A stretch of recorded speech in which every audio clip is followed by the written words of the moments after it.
Будущее не только столицы, но и всей страны в руках молодежи. Талантливы. В этом не сомневаются победители проекта «Медаль Ельбасы». Сегодня они встретились и рассказали о своих инициативах. Список большой. Это и благотворительные акции, и фестивали, и конкурсы.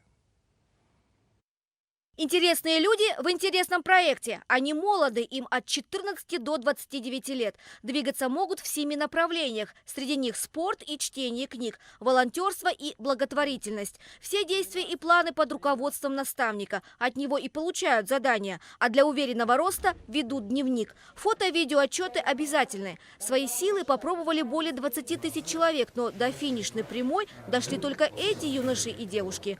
Одна из них – активный пользователь социальных сетей Еркежан Жунусова. Перед интервью обязательная встреча с подписчиками. Всем твоим подписчикам привет. Ребята, развивайтесь, становитесь лучше. Еркежан, ну теперь давай в наш эфир, да? Конечно. Расскажи, пожалуйста, почему ты сегодня оказалась здесь, чем ты вообще занимаешься?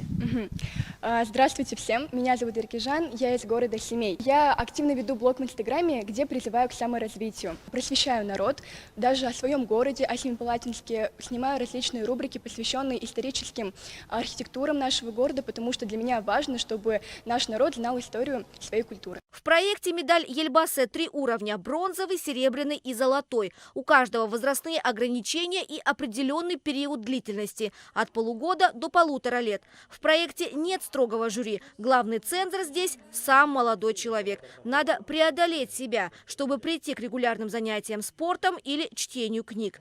Многие признались, за время действия программы они стали более ответственными. Будьте всегда на высоте.